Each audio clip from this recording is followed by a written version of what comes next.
अस्सलाम वालेकुम डॉक्टर्स। आज हम लोग डिस्कस करेंगे फिजियोलॉजिकल शंट।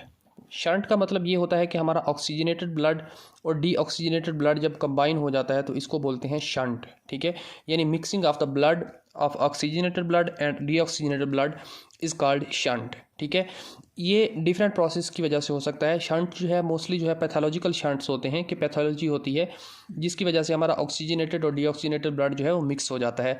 लेकिन कुछ फिजियोलॉजिकल शंट होते हैं। फिजियोलॉजिकल शंट का मतलब ये है कि वो पैथोलॉजी नहीं होती, एबनॉर्मलिटी नहीं होती।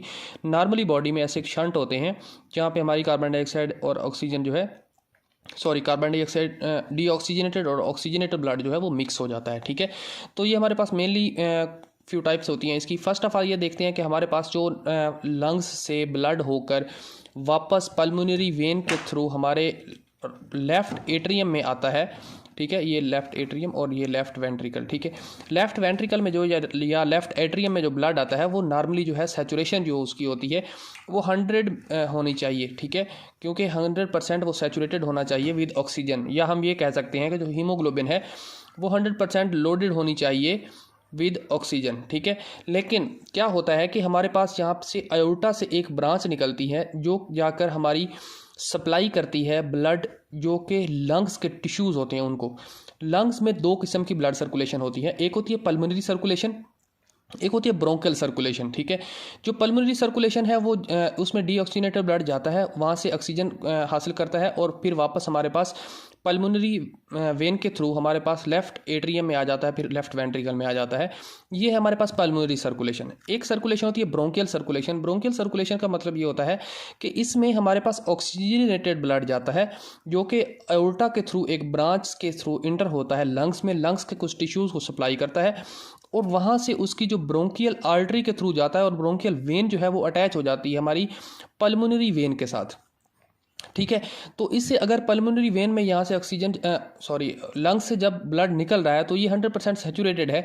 लेकिन जब हमारे पास ब्रोंकियल वेन जो है इसके साथ अटैच हो जाती है तो इसकी जो सैचुरेशन है वो नियर अबाउट 97% रह जाती है। ठीक है, अगेन रिपीट करता हूँ कि जो ब्रोंकियल सर्कुलेशन है वो ब्रोंकियल आर्टरी एक निकलती है हमारे अयोर्टा से, जैसा कि कोरोनरी आर्टरी है, सेम एज दैट एक ऐसी आर्टरी निकलती है ब्रोंकियल आर्टरी, वो लंग्स के टिश्यूज़ को सप्लाई करती है और फिर वेन की सूरत में हमारे पास पल्मोनरी वेन के अंदर अटैच हो जाती है। ठीक है, तो जो हमारे पास ऑक्सीजनेटेड ब्लड जो है एट्रियम में आता है वो 97% सैचुरेटेड होता है। ठीक है, तो यहाँ पे हमारे पास ऑक्सीजनेटेड और डीऑक्सीजनेटेड ब्लड जो है वो मिक्स होता है। ये है हमारे पास एक शंट। ठीक है, तो ये हम कह सकते हैं कि यहाँ पे हमारे पास ऑक्सीजनेटेड ब्लड और डीऑक्सीजनेटेड ब्लड मिक्स हो रहा है। ठीक है, अभी नेक्स्ट मूव करते हैं सेकंड पार्ट की तरफ। सेकंड पार्ट में अगर इसी जो मैंने बोला प्रीवियसली, इसको अगर ऐसा देखें कि हमारे पास जो नॉर्मली पल्मोनरी आर्टरी में ब्लड आ रहा होता है, ठीक है, फिर लंग्स में जाता है, लंग्स में जाने के बाद हमारे पास ऑक्सीजनेटेड ब्लड जो होता है वो पल्मोनरी वेन के थ्रू लेफ्ट एट्रियम में आ जाता है।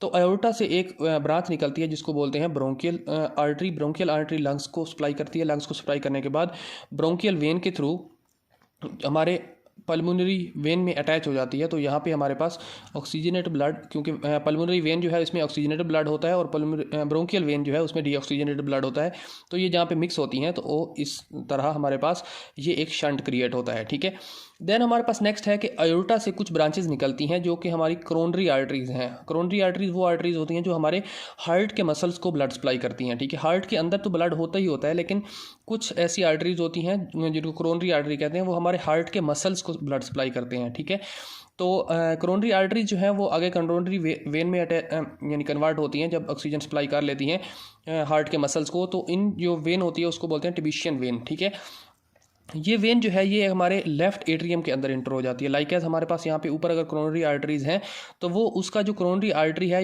वो सप्लाई करने के बाद हमारी जो वेन में कन्वर्ट होगी वो टिबिशियन वेन कहलाती है और वो जो डीऑक्सीजनेटेड ब्लड है वो लेफ्ट वेंट्रिकल में इंटर कर जाता है। ठीक है, तो लेफ्ट वेंट्रिकल में ब्लड के इंटर करने की वजह से इसकी जो सैचुरेशन है वो अगेन कम हो जाती है। ठीक है, तो हम कह सकते हैं कि जब हमारे पास अयोर्टा में ब्लड जाता है तो उस वक्त उसकी सैचुरेशन जो होती है वो नियर अबाउट 95 to 97% होती है। ठीक है, क्यों होती है ये ऑलरेडी मैंने आपको डिस्कस करके बता दिया। ठीक है, अगर ये चीज़ें होप्स हो कि आपको समझ आई, अगर नहीं आई तो आप कमेंट बॉक्स में पुट कर दें, मैं अगेन भी इसको एक्सप्लेन कर दूंगा। ठीक है, देन हमारे पास कुछ और शंट हैं जो कि फीटल होते हैं, यानी फीटल लाइफ में होते हैं। कैसे?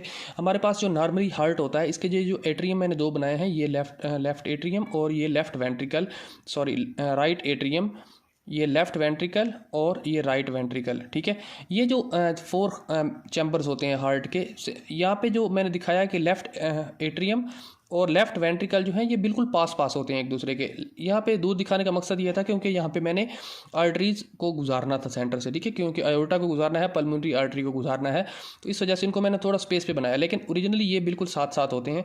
तो यहाँ पे सम टाइम जो फिजियोलॉजिकल होता है, ये इन्फेंट्स या फीटल लाइफ में होता है, तो लेफ़्ट एट्रियम, राइट एट्रियम और राइट एट्रियम के, सॉरी, ये है हमारे पास राइट एट्रियम और ये है लेफ़्ट एट्रियम। ठीक है, लेफ़्ट एट्रियम और राइट एट्रियम के दरमियान कुछ ना शंट क्रिएट हो जाता है, या एक कह सकते हैं हम सुराख होता है, जिसको हम बोलते हैं फोरामेन ओवेल। ठीक है, फोरामेन ओवेल।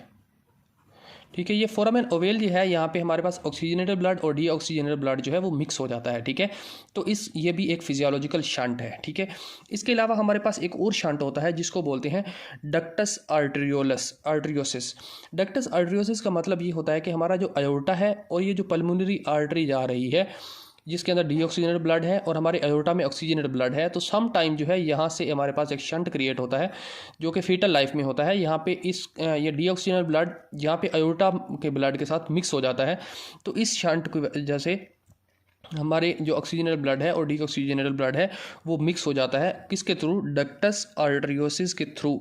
ठीक है, जिसमें अयोर्टा और पल्मोनरी आर्टरी एक दूसरे के साथ कंबाइन हो जाती हैं। ठीक है, तो हमने अभी तक 4 फिजियोलॉजिकल शंट पढ़े, सारे रिपीट कर देते हैं एक बार। फर्स्टली, फिजियोलॉजिकल शंट क्या होता है कि mixing of the blood, oxygenated blood with deoxygenated blood. ठीक है, देन हमने पढ़ा फर्स्ट जो शंट है वो क्या होता है कि हमारे पास जो ब्रोंकियल सर्कुलेशन है, ब्रोंकियल वेन जो है वो हमारे पल्मोनरी वेन में अटैच हो जाती है, जिसकी वजह से ऑक्सीजन की सैचुरेशन जो है 97% रह जाती है।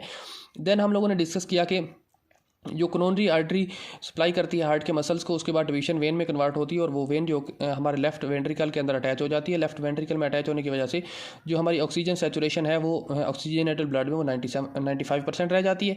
देन हम लोगों ने डिस्कस किया कि हमारे पास जो फीटल लाइफ है उसमें अंदर दोनों एट्रियम के दरमियान कुछ शंट क्रिएट हो जाता है, एक फोरामेन क्रिएट हो जाता है जिसको बोलते हैं फोरामेन ओवेल, जिसकी वजह से हमारा ऑक्सीजनेटेड ब्लड और डीऑक्सीजनेटेड ब्लड मिक्स हो जाते हैं।